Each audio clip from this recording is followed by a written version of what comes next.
تو رضا کعبے سے آتی ہے صدا، میری آنکھوں سے میرے پیارے کا روزہ دیکھو۔ حضرات محترم، جمعہ کی مقدس ساعتیں ہیں۔ اللہ تعالیٰ مجھے ہم تماموں کو، ہماری آبا اولاد کو، خانہ کو کثرت سے نبی پر درود و سلام پڑھنے کا ہمیں اور آپ کو عادی بنائے۔ درود پڑھا کریں۔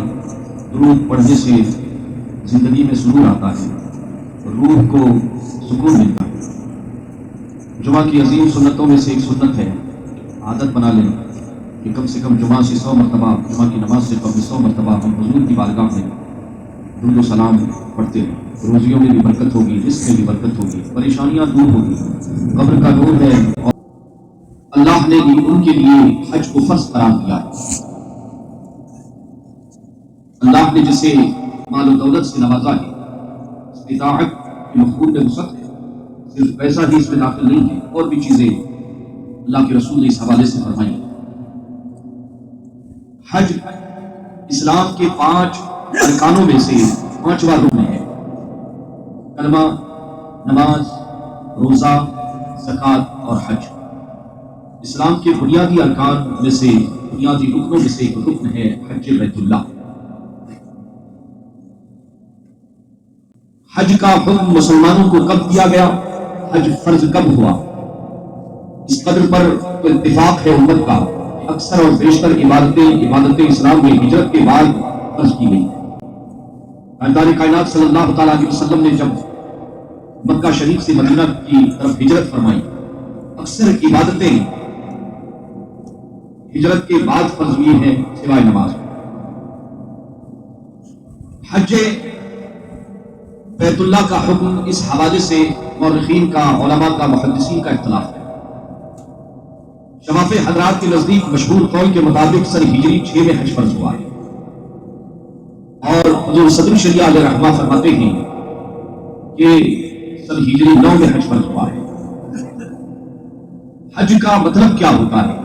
حج کا معنی کیا ہے؟ ایک لغوی معنی ہوتا ہے۔ حج کا لغت میں معنی ہوتا ہے قصد کرنا، ارادہ کرنا، کسی چیز کا قصد کرنا، کسی چیز کا ارادہ کرنا حج کہلاتا ہے۔ بعض علماء فرماتے ہیں کسی عظمت والی چیز کا ارادہ کرنا حج کہلاتا ہے۔ لیکن شریعت مطہرہ میں مخصوص مہینوں میں، مخصوص اوقات میں، مخصوص دنوں میں گزشتہ انبیاء کرام میں سے حضرت آدم علیہ السلام سے لے کے ہمارے نبی تک تمام انبیاء کرام نے کعبہ شریف کا حج کیا ہے۔ حج کرنا یہ امت مسلمہ کا خاصہ نہیں ہے۔ حج ایسی عبادت نہیں ہے کہ صرف امت مسلمہ، امت محمدیہ ہی کو اس کا حکم دیا گیا ہے، بلکہ حج کا تصور ہمارے نبی کی بعثت سے پہلے، اسلام کی آمد سے پہلے دیگر انبیاء کرام جو اپنے ادیان کو لے کر آتے رہے، انہوں نے بھی حج کیا۔ علماء مورخین لکھتے ہیں کہ 2 انبیاء کرام ایسے ہیں جن کو اللہ تعالیٰ نے حج کرنے کی سعادت عطا نہیں فرمائی، لیکن اکثر علماء فرماتے ہیں کہ حضرت آدم علیہ السلام سے لے کر تمام انبیاء کرام نے خانہ کعبہ کا حج کیا ہے۔ اس کی فرضیت اللہ کے رسول صلی اللہ تعالیٰ علیہ وسلم نے کیا حج فرض ہونے سے پہلے حج نہیں کیا؟ اس سلسلے میں کتابوں میں آتا ہے کہ اللہ کے رسول نے حج کیا ہے، عمرہ بھی کیا ہے، لیکن اس کا طریقہ کیا تھا، اس حج کی کیفیت، گزشتہ نبیوں کو بھی جو حج کا حکم دیا گیا تھا اس کی کیفیت کیا تھی، طریقہ کیا تھا، یہ طریقہ محفوظ نہیں ہے۔ ادا کرنے والا اللہ جانے اور ادا کرنے والے انبیاء جانے۔ لیکن جب حج اسلام میں فرض ہوا، جب آیت کریمہ قرآن مجید میں نازل ہوئی، وَلِلَّهِ عَلَى النَّاسِ حِجُّ الْبَيْتِ، اب لوگوں کے لیے، مسلمانوں پر یہ فرض ہے کہ اللہ کی رضا کے لیے، اللہ کو راضی کرنے کے لیے خانہ کعبہ کا حج کریں۔ اس آیت کریمہ کے نازل ہونے کے بعد اللہ کے رسول تشریف فرما ہے، صحابہ کرام موجود تھے۔ نبی کریم صلی اللہ تعالیٰ علیہ وسلم پر جب یہ وحی نازل ہوتی ہے، محبوب آپ اپنی امت کو بتا دیں کہ اب صاحب استطاعت لوگوں پر، استطاعت والوں پر حج فرض ہو چکا ہے۔ رسول گرامی وقار صلی اللہ علیہ وسلم مسجد نبوی میں اعلان کرتے ہیں، یا ایھا الناس قد فرض اللہ علیکم الحج فحجوا۔ حج کرنا قرآن سے بھی ثابت ہے، حدیث سے بھی ثابت ہے، اور حج کی فرضیت اجماع امت سے بھی ثابت ہے۔ اگر حج کا کوئی انکار کرے گا تو دائرہ اسلام سے خارج ہو جائے گا۔ فرض قطعی ہے، حج کیا ہے؟ فرض قطعی ہے. یہاں پہ ایک مسئلہ حل ہو گیا. علماء لکھتے ہیں کہ اگر حج کا کوئی انکار کرے، نماز کا کوئی انکار کرے، میں نماز کو نہیں مانتا، میں حج کو نہیں مانتا، میں روزے کو نہیں مانتا، قرآن مجید سے ثابت ہے، حدیث سے ثابت ہے اور اجماع امت سے ثابت ہے، سیدھا اسلام سے خارج ہو جائے. وہ لوگ بھی ذرا توجہ دیں جو کہتے ہیں کافر کو کافر مت کہو، پھر کیا کہیں؟ گدھے کو گدھا نہیں کہیں گے تو کیا کہیں گے؟ گھوڑے کو گھوڑا نہیں کہیں گے تو کیا کہیں گے؟ آدمی کو آدمی نہیں کہیں گے تو کیا کہیں گے؟ مرد کو مرد نہیں کہیں گے تو کیا کہیں گے؟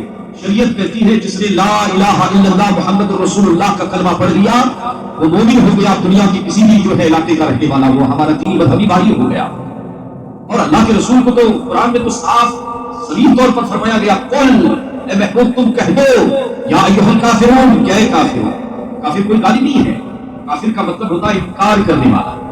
کافر کا مطلب کیا ہوتا ہے؟ انکار کرنے والا. اور مسلم کا معنی ہوتا ہے ماننے والا، اقرار کرنے والا. کیونکہ الحمدللہ اللہ کی توفیق سے ہم اللہ کے دین کو اور مصطفیٰ جان رحمت نے جو ہمیں قانون دیا ہے اور اللہ نے جو ہمیں قرآن دیا ہے ہم اس کا اقرار کرتے ہیں دل و جان سے، زبان سے اس کا اقرار کرتے ہیں، دل سے اس کی تصدیق کرتے ہیں. حج اسلام کے 5 ارکانوں میں سے 5واں رکن ہے اور اللہ کی رضا کے لیے اللہ نے اپنے بندوں پر حج کو صاحب استطاعت جو ہوگا اس پر زندگی میں 1 مرتبہ فرض کیا ہے. ایماندار ہے 50 سال سے وہ مالدار ہے تو کیا 50 سال اس کے اوپر حج فرض ہے؟ آئیے نبی کریم صلی اللہ تعالیٰ علیہ وسلم کے اس اعلان کو سماعت فرمائیں.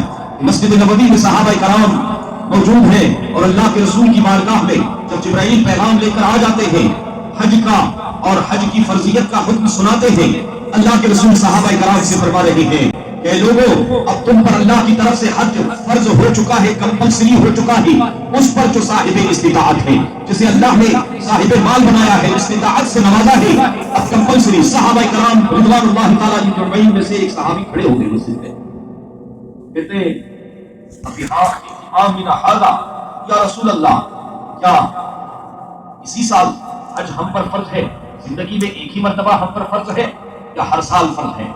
امام بخاری اور امام مسلم فرماتے اللہ کے رسول نے سکوت اختیار کیا، خاموش رہے. پھر دوسری مرتبہ آپ نے وہی سوال پوچھا. تیسری مرتبہ وہ صحابی کھڑے ہوتے ہیں عرض کرتے ہیں یا رسول اللہ حج اگر فرض ہو گیا ہے تو کیا زندگی میں 1 مرتبہ جاتا ہی؟ مسلمانوں جو لوگ یہ سمجھتے ہیں کہ نبی کوئی اختیار نہیں رکھتے دین کے معاملات میں، یاد رکھیں اللہ سبحانہ و تعالیٰ مالک کل ہے اور حقیقی مختار وہی ہے، لیکن اللہ نے اپنے محبوب کو اپنے رسولوں کو اختیارات بھی عطا فرمائے ہیں. انبیاء کرام کے اختیارات عطائی ہوتے ہیں، اللہ کی اتھارٹی اور اللہ کی اجازت سے وہ اپنے اختیارات جو ہے استعمال کرتے ہیں اور وہ اختیارات عطائی ہے، لیکن اللہ مختار حقیقی ہے. اللہ کو کسی نے اختیار نہیں، وہ خود سے صاحب اختیار ہے. اس مسئلے کو بھی سمجھنا ضروری ہے. حضور خود فرما رہے بخاری میں لو قلت اگر میں کہہ دیتا ہاں تو حج کرنا مسلمانوں پر ہر سال کیا ہو جاتا؟ واجب ہو جاتا. اس تاجدار کائنات صلی اللہ تعالیٰ علیہ وسلم کا ہم گنہگار امتوں پر یہ اعزاز ہے، حضور کا یہ کرم ہے کہ آپ نے نام نہیں فرمایا. امام بخاری فرماتے ہیں کہ اللہ کے رسول فرماتے ہیں جی نہیں، زندگی میں 1 مرتبہ ہر مسلمان پر صاحب استطاعت اگر ہے تو اس پر حج کرنا فرض ہے. عزیزان ملت اسلامیہ آج پوری دنیا سے مسلمان خانہ کعبہ کا حج ادا کرنے کے لیے جو درجو قافلہ پر قافلہ اللہ کی بارگاہ میں مقدس گھر کا طواف کرنے کے لیے پہنچ رہے ہیں. ہاں کعبہ یہ وہی مقدس گھر ہے جس کے بارے میں قرآن کہتا ہے ان اول بیت، سب سے پہلا گھر روئے زمین پر اللہ کی عبادت کے لیے، اللہ کی بندگی کے لیے جو بنایا گیا ہے وہ خانہ کعبہ ہے. عزیزان ملت اسلامیہ پوری دنیا سے مسلمان پہنچ رہے ہیں، کوئی ترکی ہے، کوئی ہندی ہے، کوئی پاک کا رہنے والا ہے، کوئی بنگلہ دیش کا رہنے والا ہے، کوئی عربی ہے، کوئی اجمی ہے، بس اللہ کی رضا کے لیے، اللہ کی رضا حاصل کرنے کے لیے کہ اے اللہ تو راضی ہو جا، تیرے حکم کی فرمانبرداری کے لیے، تیرے گھر کا طواف کرنے کے لیے حاضر آ رہے ہیں. آپ جانتے ہیں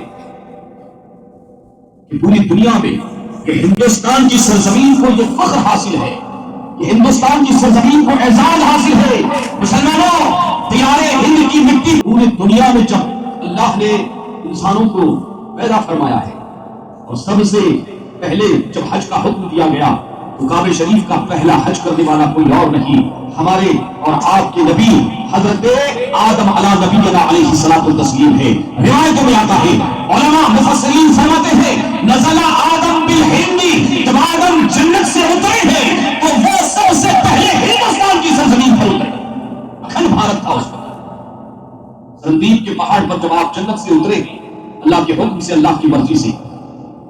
اس روایت کا مطلب یہ بھی ہوا کہ نور محمدی ظاہری طور پر، اس نقطے کو ذہن میں رکھیں کہ نور محمدی ظاہری طور پر روئے زمین پر جو حضرت آدم علیہ السلام کی پیشانی میں جگمگا رہا تھا، وہ نور محمدی پوری دنیا میں ظاہری طور پر زمین پر جہاں تشریف لایا ہے وہ کوئی زمین اور نہیں، ہمارا اور آپ کا پاک وطن ہندوستان کی سرزمین ہے. یہ احساس حاصل ہے ہندوستان کی سرزمین پر. اور اللہ کے رسول کی حدیث ضعیف ہے لیکن اگر فضائل میں ہو تو اس کا اعتبار کیا ہے محدثین نے. فرماتے ہیں حضور فرمایا کرتے تھے کہ ہندوستان سے مجھے خوشبو آتی ہے. اقبال نے کہا ہے میرے عرب کو آئی جس سرزمین سے خوشبو، ہاں میرا وطن وہی ہے، میرا وطن وہی ہے. عزیزان ملت اسلامیہ، پوری دنیا میں ہندوستان کی سرزمین کو یہ فخر حاصل ہے، یہ نسبت حاصل ہے، یہ اعزاز حاصل ہے کہ پوری دنیا میں خانہ کعبہ کا جو سب سے پہلا حج ادا کیا گیا ہے وہ سرزمین کی سرزمین سے، اور ایک مرتبہ نہیں، محدثین فرماتے ہیں کہ 40 مرتبہ حضرت آدم علیہ السلام نے خانہ کعبہ کا پیدل حج کیا ہے. 40 مرتبہ حج کیا ہے. آپ سوچیں کہ اسلام اور مسلمانوں کا ہندوستان کی سرزمین سے کتنا اٹوٹ رشتہ ہے، ہمارے ملک سے ہمارا تعلق کتنا پرانا ہے. عزیزان ملت اسلامیہ، روایت میں آتا ہے نزل آدم بالہند، آدم علیہ السلام ہندوستان کی سرزمین پر جو ہے اتارے گئے.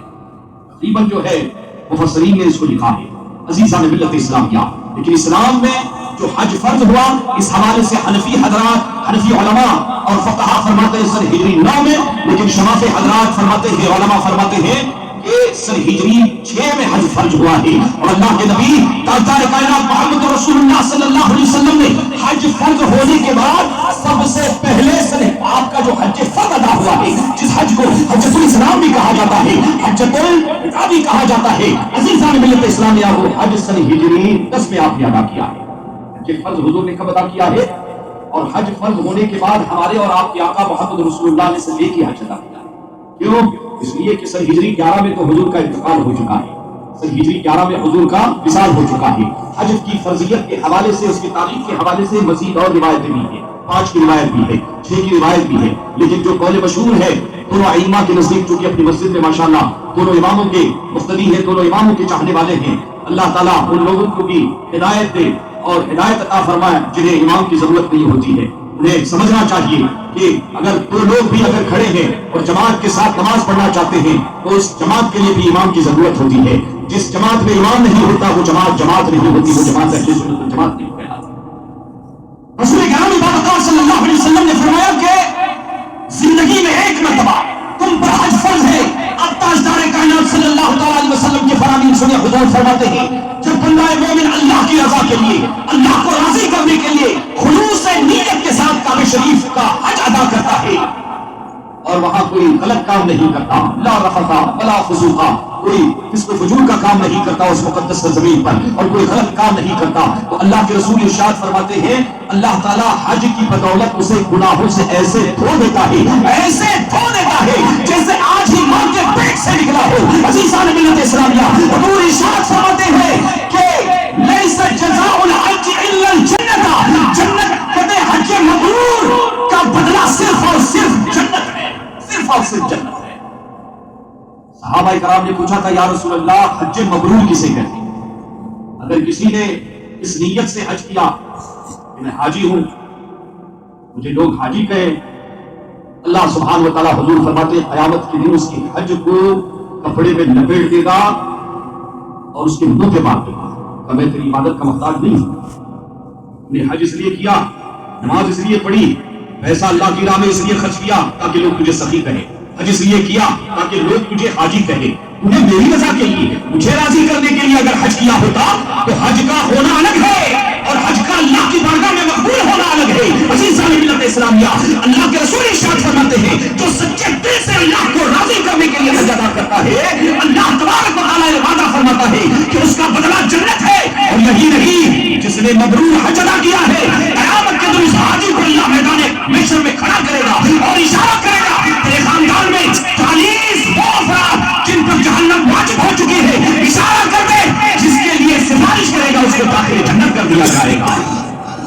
یعنی حج کی برکت اسے بھی ملی اور اور اللہ نے یہ انعام دیا، اکرام دیا کہ تو جس کی سفارش کرے گا، اس لیے کہ تو نے میرے گھر کو زندہ رکھا ہے، تو نے مجھے راضی کرنے کے لیے حج بیت اللہ کی حج کی جو ہے سعادت حاصل کی ہے۔ عزیزان ملت اسلامیہ، خلوص نیت کا بڑا عمل دخل ہے اسلام میں۔